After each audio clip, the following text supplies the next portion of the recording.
एक गुमनाम नायक की गाथा। धर्मरक्षक धवल। धवल कहानी का नायक एक साधारण किसान परिवार का युवक जो असाधारण वीरता और धर्मनिष्ठा का प्रतीक बनता है। रणधीर सिंह धवल का मित्र जो बाद में कुछ मजबूरियों के कारण भटक जाता है। महाराजा मंडलिक द्वितीय जूनागढ़ के शासक जिनके शासनकाल में कहानी घटित होती है।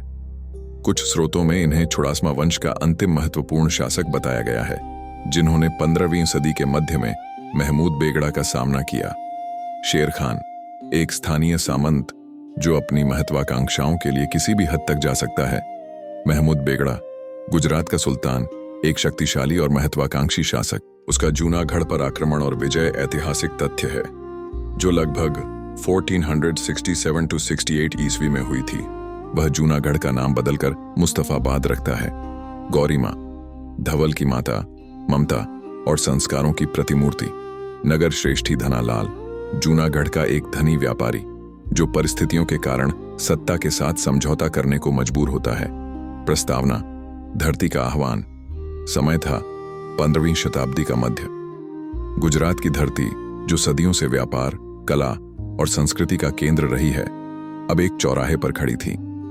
पूरब से आ रही नई शक्तियां, नई विचारधाराएं इस प्राचीन भूमि की शांति को भंग कर रही थीं। जूनागढ़ की रियासत, जिसे महाराजा मंडलिक द्वितीय बड़े साहस से संभाले हुए थे, एक अग्नि परीक्षा से गुजर रही थी।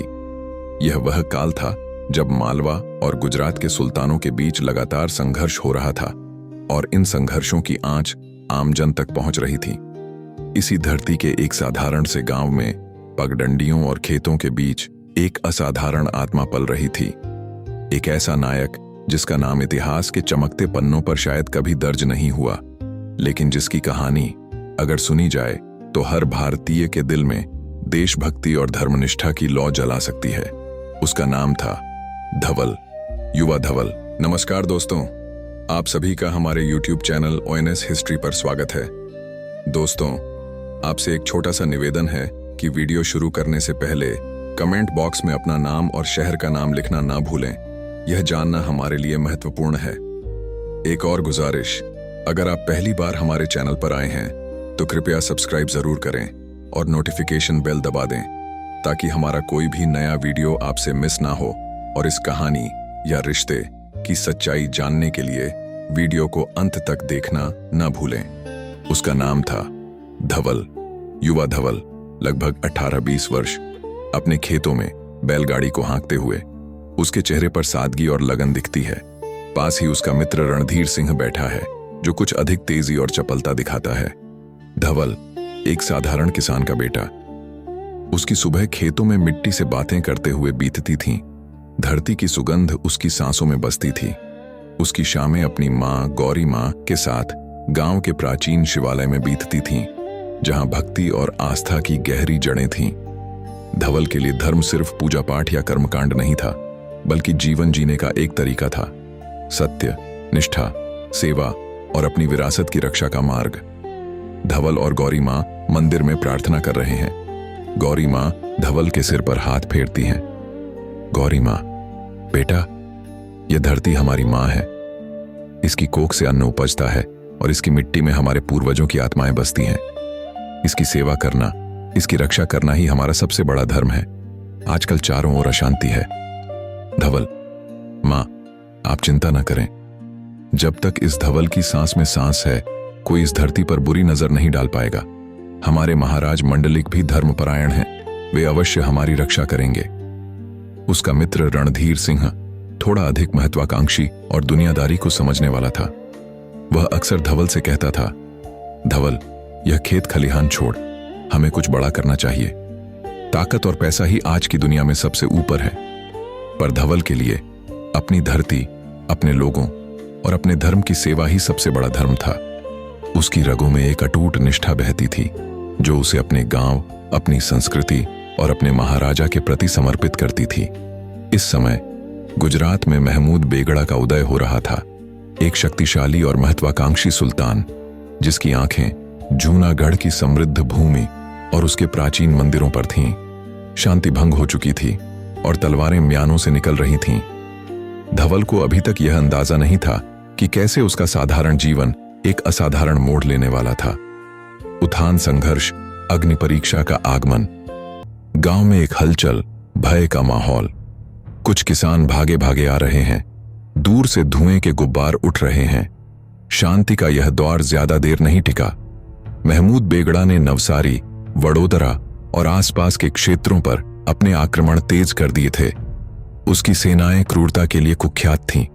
गांव-गांव में लूटपाट, मंदिरों को तोड़ना और लोगों को गुलाम बनाना उनकी रोजमर्रा की आदत बन चुकी थी। बेगड़ा का लक्ष्य केवल जमीन जीतना नहीं, बल्कि उन क्षेत्रों की पहचान और संस्कृति को मिटाना था। उसने द्वारका और पावागढ़ जैसे महत्वपूर्ण धार्मिक स्थलों पर भी आक्रमण किए थे। गांव के चौपाल पर लोग इकट्ठा हैं। गांव का मुखिया, बूढ़े बुजुर्ग और युवा सभी परेशान दिख रहे हैं। गांव का मुखिया, सुना है बेगड़ा की फौजें जूनागढ़ की ओर बढ़ रही हैं। उनकी संख्या इतनी विशाल है कि उनका सामना करना मुश्किल होगा। उन्होंने तो गिरनार की तलहटी तक लूटपाट मचा दी है। रणधीर सिंह, कुछ उत्तेजित, अपनी तलवार की मूठ पर हाथ फेरते हुए, हमें हथियार उठाने होंगे मुखिया जी, अपनी धरती की रक्षा करनी होगी। कब तक हम चुप बैठेंगे? धवल शांत, पर उसकी आवाज में एक अजीब सी दृढ़ता। रणधीर, सिर्फ हथियार उठाना ही काफी नहीं, हमें समझदारी से काम लेना होगा। हमें अपने महाराजा का साथ देना होगा, लेकिन साथ ही हमें अपनी रणनीति भी बनानी होगी। महाराजा मंडलिक द्वितीय अपने दरबार में हैं। वे गंभीर और चिंतित दिख रहे हैं। एक दूत आता है, उसके वस्त्र फटे हुए हैं, वह थका हुआ है। दूत हांफते हुए, महाराज, शत्रु सेनाएं तेजी से गिरनार की ओर बढ़ रही हैं। उन्होंने आसपास के कई गांवों को तबाह कर दिया है और मंदिरों को अपवित्र किया है। उनकी संख्या विशाल है। महाराजा मंडलिक द्वितीय अपनी तलवार पर हाथ रखते हुए, उनकी आंखें चमक रही हैं। हम अंतिम सांस तक लड़ेंगे। यह हमारी भूमि है, हमारा धर्म है।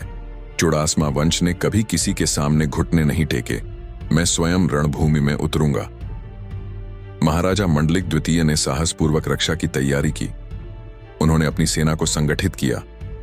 इतिहास बताता है कि जूनागढ़ के किले, विशेषकर ऊपरकोट किला, अपनी अभेद्यता के लिए प्रसिद्ध थे। धवल ने गांव के युवाओं को इकट्ठा किया। उसने उन्हें न केवल लाठी और साधारण हथियारों का प्रशिक्षण दिया, बल्कि उन्हें गोरिल्ला युद्ध की छोटी मोटी तरकीबें भी सिखाईं, जो उसने अपने बुजुर्गों और शिकार के अनुभवों से सीखी थीं। उसने स्वयं भी कई बार दुश्मन सैनिकों का सामना किया और उन्हें खदेड़ा। रणधीर सिंह भी धवल के साथ कंधे से कंधा मिलाकर लड़ रहा था, लेकिन उसके मन में धीरे धीरे एक अलग ही विचार पनपने लगा था, अपनी सुरक्षा और व्यक्तिगत लाभ का विचार। एक रात धवल और रणधीर सिंह जंगल में आग के पास बैठे हैं। दूर से युद्ध की दबी दबी आवाजें आ रही हैं और कभी कभी आग की लपटें दिख रही हैं। रणधीर सिंह थका हुआ और हताश, धवल, ये कब तक चलेगा? हम कब तक लड़ेंगे? वे बहुत शक्तिशाली हैं। उनके पास तो तोपें भी हैं जिनकी हमें जानकारी भी नहीं। धवल, आंखों में दृढ़ता, आग की लपटों को देखते हुए, जब तक हमारी सांसें चलेंगी। रणधीर, यह धर्म युद्ध है। यह केवल हमारी जमीन के लिए नहीं, हमारे अस्तित्व, हमारे धर्म और हमारी आने वाली पीढ़ियों के लिए है। रणधीर सिंह नीची आवाज में, कुछ हिचकिचाते हुए, लेकिन क्या हमें जीतने की कोई उम्मीद है? क्या आत्मसमर्पण ही एकमात्र रास्ता नहीं? सुना है सुल्तान शांति संधि का प्रस्ताव भी देता है, अगर हम अधीनता स्वीकार कर लें। धवल अचंभित रणधीर की ओर घूमते हुए, आत्मसमर्पण? कभी नहीं। रणधीर, तुम ऐसी बात कैसे सोच सकते हो? हम अंतिम रक्त की बूंद तक लड़ेंगे। यह हमारे पूर्वजों की भूमि है, हम उन पर विश्वास नहीं कर सकते। रणधीर की बातों ने धवल को परेशान कर दिया। उसे लगा कि रणधीर की निष्ठा कहीं डगमगा रही है। वह नहीं जानता था कि यह सिर्फ रणधीर की हताशा नहीं, बल्कि एक गहरी साजिश की शुरुआत थी, जो धीरे धीरे आकार ले रही थी और जूनागढ़ के अंदरूनी हिस्सों को खोखला कर रही थी। गौरव का क्षण, धर्म रक्षक का उदय। युद्ध अपने चरम पर है, चारों ओर अराजकता और धूल। महाराजा मंडलिक द्वितीय की सेना पीछे हट रही है। किले की दीवारें भी अब सुरक्षित नहीं लग रही हैं। महमूद बेगड़ा की तोपें किले पर गोले बरसा रही हैं। युद्ध अपने अंतिम चरण में पहुंच चुका था। जूनागढ़ की सेना हालांकि बहादुरी से लड़ रही थी, संख्या और हथियारों में महमूद बेगड़ा की विशाल सेना से कमजोर पड़ती जा रही थी। ऊपरकोट के अभेद्य किले की दीवारें भी अब दरारें दिखाने लगी थीं। बेगड़ा ने किले को घेर लिया था और उसकी सेना ने शहर के बाहरी हिस्सों में घुसपैठ कर ली थी। इसी दौरान बेगड़ा की सेना के एक बड़े हिस्से ने शहर के बाहरी प्राचीन मंदिरों और धार्मिक स्थलों पर धावा बोल दिया। उनका उद्देश्य केवल लूटपाट नहीं, बल्कि उन क्षेत्रों की आध्यात्मिक आत्मा पर प्रहार करना था। मंदिरों में आग लगाई जा रही है, मूर्तियां तोड़ी जा रही हैं, लोग चिल्ला रहे हैं, भयभीत होकर भाग रहे हैं। धवल यह सब देखता है, उसकी आंखें क्रोध और पीड़ा से लाल हो जाती हैं। धवल अपने साथियों से, उसकी आवाज में एक अजीब सी तीव्रता, हम इन्हें मंदिर नहीं तोड़ने देंगे। यह हमारे धर्म का अपमान है, यह हमारी आत्मा पर हमला है। महाराजा भले ही किले की रक्षा कर रहे हों, पर हमें इन बेगुनाहों और इन पवित्र स्थलों की रक्षा करनी होगी। चलो। धवल ने अपने कुछ चुने हुए साथियों के साथ, जो उसके जैसे ही निष्ठावान और धर्मपरायण थे, एक ऐसी रणनीति बनाई जिसकी किसी ने कल्पना नहीं की थी। उन्होंने बेगड़ा की सेना की एक टुकड़ी को घेर लिया जो मंदिरों को अपवित्र कर रही थी। धवल ने अपनी सूझबूझ और गोरिल्ला युद्ध के अपने ज्ञान का इस्तेमाल किया। उन्होंने गिरनार की पहाड़ियों और घने जंगलों के गुप्त रास्तों का उपयोग किया, अंधेरे का लाभ उठाया और शत्रु पर अप्रत्याशित बिजली की गति से हमला किया। धवल और उसके साथी पेड़ों और झाड़ियों के पीछे छिपे हैं। वे अचानक हमला करते हैं, तीर चलाते हैं और तलवारें चलाते हैं। दुश्मन सैनिक अचंभित हैं।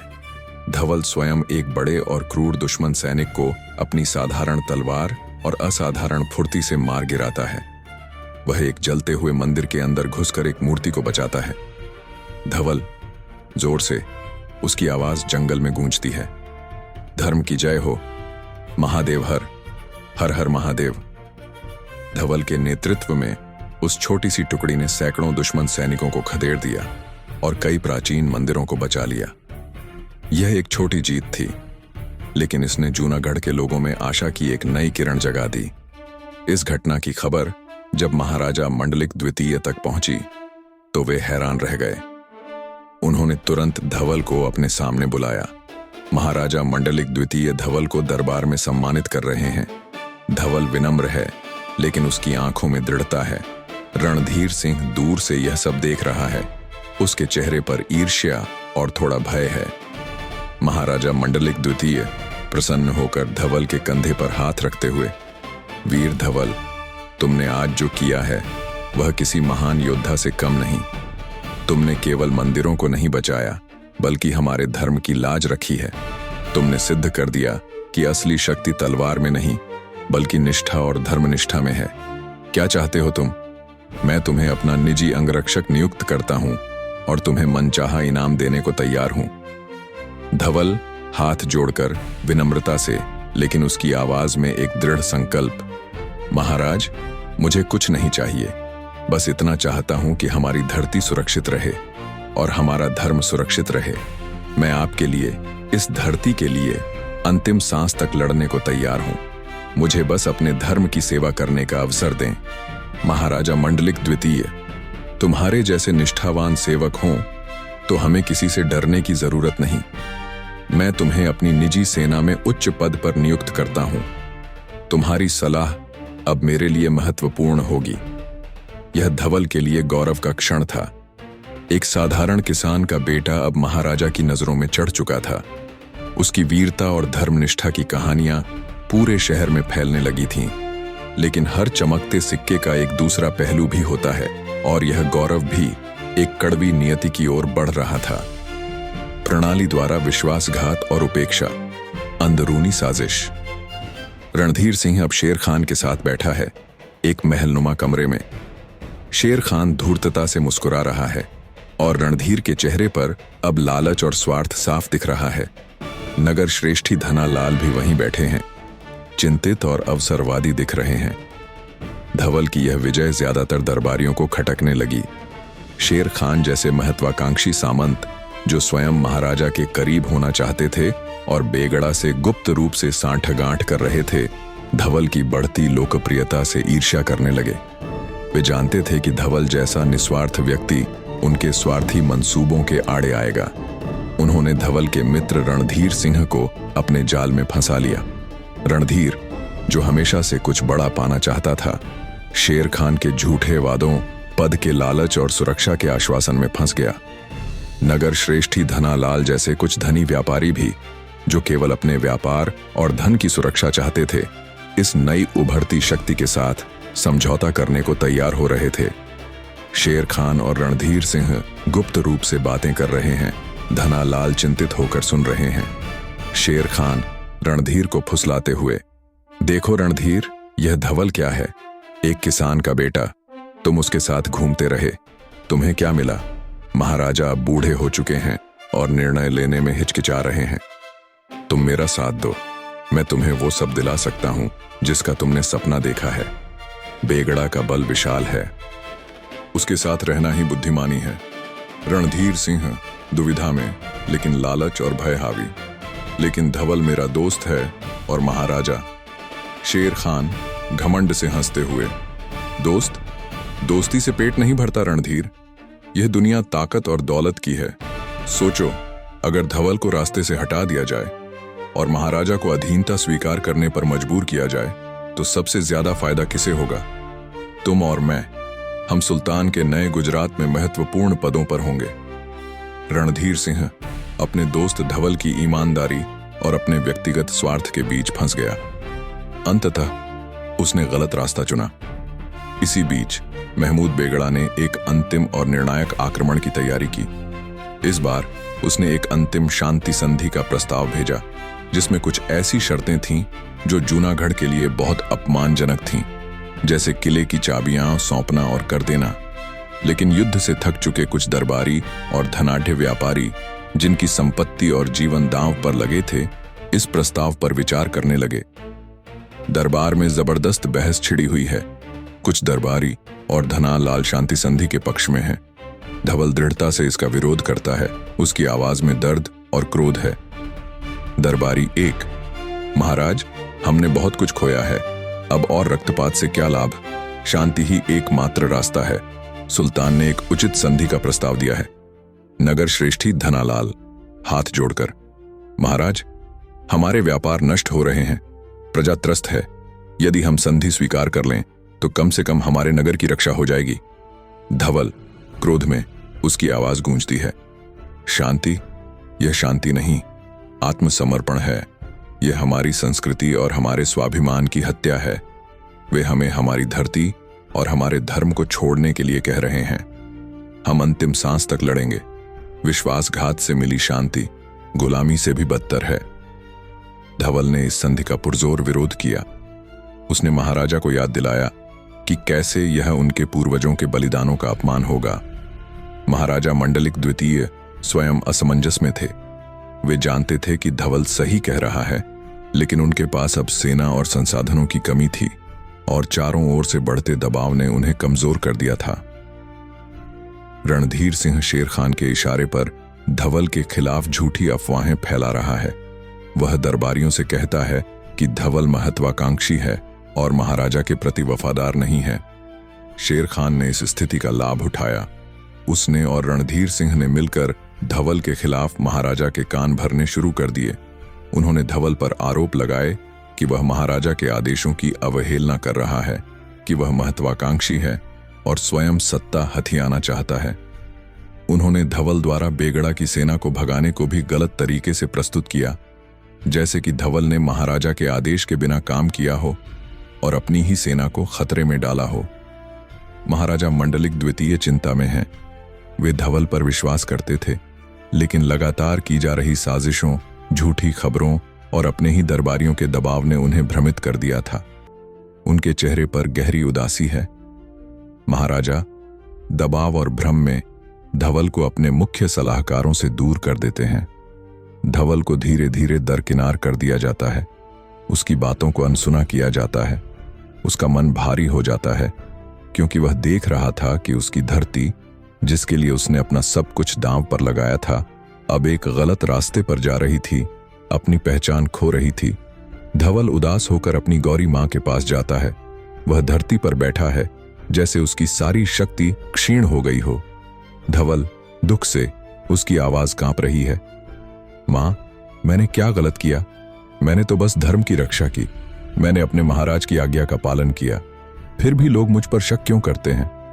मेरा अपना दोस्त रणधीर भी मुझसे दूर हो गया है। गौरी मां धवल के सिर पर हाथ फेरते हुए उसकी आंखों में आंसू हैं। बेटा, ईमानदारी और सच्चाई हमेशा परीक्षा से गुजरती है। यह राजनैतिक दांव पेंच की दुनिया है। तुम्हारा कर्म ही तुम्हारी पहचान है। किसी की बातों से अपने रास्ते से मत भटकना। तुम्हारा धर्म ही तुम्हारी शक्ति है। अंततः महाराजा मंडलिक द्वितीय ने बेगड़ा के प्रस्ताव को स्वीकार कर लिया, यह मानते हुए कि यह युद्ध को रोकने और प्रजा की रक्षा करने का एकमात्र रास्ता था। यह धवल के लिए एक बड़ा झटका था। उसने अपनी आंखों के सामने अपने धर्म और अपनी धरती का अपमान होते देखा। उसे समझ नहीं आ रहा था कि उसने इतना बलिदान क्यों दिया। जब अंततः व्यवस्था ने उसे ही उपेक्षित कर दिया और उसकी सलाह को अनसुना कर दिया। विरासत का संदेश, एक अनकहा इतिहास। समय तेजी से आगे बढ़ता है। महमूद बेगड़ा जूनागढ़ पर पूरी तरह से काबिज हो जाता है। महाराजा मंडलिक द्वितीय को आत्मसमर्पण करना पड़ता है और कुछ समय बाद उनका निधन हो जाता है या उन्हें अन्यत्र भेजा जाता है। जूनागढ़ का नाम बदलकर मुस्तफाबाद कर दिया जाता है। धवल कहीं एकांत में दुखी मन से बैठा है, लेकिन उसकी आंखों में अब भी एक संकल्प है। महमूद बेगड़ा ने जूनागढ़ पर अधिकार कर लिया। महाराजा मंडलिक द्वितीय ने शांतिपूर्वक उसकी शरण ली। इतिहास बताता है कि जूनागढ़ का किला, जो कभी अजय माना जाता था, बेगड़ा के हाथों में आ गया और इस क्षेत्र में एक नए युग की शुरुआत हुई। यह एक दुखद अंत था उस महान संघर्ष का, जिसमें धवल जैसे अनगिनत गुमनाम नायकों ने अपना सब कुछ न्यौछावर कर दिया था। धवल ने कभी भी अपनी हार स्वीकार नहीं की। उसने चुपचाप गुप्त रूप से अपने कुछ वफादार साथियों के साथ धर्म और संस्कृति की रक्षा के लिए काम करना जारी रखा। उसने जान लिया था कि अब लड़ाई तलवारों से नहीं, बल्कि विचारों और संस्कारों से लड़ी जाएगी। धवल रात में गुप्त रूप से अपने गांव के कुछ युवा लड़कों और लड़कियों को भारतीय संस्कृति, प्राचीन ग्रंथों, वीरता की कहानियों और धर्म के महत्व के बारे में सिखा रहा है। वे एक गुफा में या किसी गुप्त स्थान पर बैठे हैं। धवल युवाओं से, उसकी आवाज में एक शांत दृढ़ता और प्रेरणा। याद रखना बच्चों, तलवार से जीती गई जमीन कलम से लिखे इतिहास से कहीं कमजोर होती है। वे हमारी धरती छीन सकते हैं, हमारे मंदिरों को तोड़ सकते हैं, लेकिन हमारे भीतर के ज्ञान, हमारे धर्म और हमारी संस्कृति को कोई नहीं छीन सकता। असली जीत तब होती है जब तुम अपने संस्कारों, अपनी भाषा, अपने धर्म को जीवित रखते हो। तुम इस धरती की असली विरासत हो, इसे कभी मत भूलना। उसने कभी भी कोई पद नहीं चाहा, कोई सम्मान नहीं चाहा। उसका एकमात्र लक्ष्य था अपनी संस्कृति की जड़ों को जीवित रखना, आने वाली पीढ़ियों को यह सिखाना कि धर्म और राष्ट्र की रक्षा के लिए निस्वार्थ भाव से कैसे लड़ना चाहिए, भले ही सामने कितनी भी बड़ी शक्ति क्यों न हो। उसने कई वर्षों तक ऐसा ही किया, जब तक उसकी अंतिम सांस नहीं आ गई। दूर अपनी जन्मभूमि की मिट्टी में धवल अब बूढ़ा हो चुका है। वह अपने गांव के एक छोटे और जीर्ण शीर्ण मंदिर के पास बैठा है, शांति से। उसके चारों ओर अब कुछ युवा और वयस्क ग्रामीण बैठे हैं, जो उसकी बातें सुन रहे हैं। सूरज ढल रहा है, अंतिम किरणें उसके चेहरे पर पड़ रही हैं। उसकी आंखों में एक अजीब सी शांति और संतुष्टि है। वह धीरे से अपनी आंखें बंद कर लेता है। धवल का नाम शायद इतिहास की किताबों में नहीं लिखा गया। उसके त्याग और बलिदान को शायद बड़े बड़े समारोहों में याद नहीं किया गया। रणधीर सिंह ने अपनी महत्वाकांक्षाओं के कारण पद तो पाया, लेकिन इतिहास में उसे हमेशा एक विश्वासघाती के रूप में याद किया गया। लेकिन धवल की विरासत जीवित रही। जिन बच्चों को उसने शिक्षा दी, जिन मूल्यों को उसने सिखाया, वे पीढ़ियों तक आगे बढ़े। उसकी कहानी अगर कोई सुनता तो यह सिखाती कि असली नायक वे नहीं होते जो सिंहासन पर बैठते हैं या जिनके नाम इतिहास में स्वर्ण अक्षरों में लिखे जाते हैं। असली नायक वे होते हैं जो निस्वार्थ भाव से अपने धर्म, अपने राष्ट्र और अपने लोगों के लिए लड़ते हैं, भले ही उन्हें बदले में कुछ न मिले। वे अंधेरे में भी आशा की किरण जलाते हैं। कैमरा धीरे धीरे धवल के शांत चेहरे से हटता है और दूर जूनागढ़ के किले पर जाता है, जो अब मुस्तफाबाद कहलाता है, लेकिन उसकी प्राचीन दीवारें अब भी जूनागढ़ के गौरव की कहानी कहती हैं। फिर कैमरा गुजरात के ग्रामीण इलाकों और मंदिरों पर घूमता है, जहां आज भी प्राचीन परंपराएं जीवित हैं। धवल जैसे अनसंग हीरोज की कहानियां हमें यह सिखाती हैं कि सच्ची बहादुरी प्रचार या पहचान पर निर्भर नहीं करती। यह अटूट विश्वास, अदम्य साहस और अपने सिद्धांतों के प्रति समर्पण में निहित है। उनका योगदान अदृश्य हो सकता है, लेकिन उनके कार्य सदियों तक प्रतिध्वनित होते रहते हैं, जो हमें याद दिलाते हैं कि इतिहास केवल राजाओं और युद्धों का लेखा जोखा नहीं है, बल्कि उन अनगिनत धवलों की कहानियों का भी है, जिन्होंने अपनी आत्मा और जीवन को एक उच्च उद्देश्य के लिए समर्पित कर दिया। उनकी आत्माएं आज भी हमें अपने धर्म और राष्ट्र के प्रति अपनी निष्ठा को कभी न छोड़ने का संदेश देती हैं, भले ही कितनी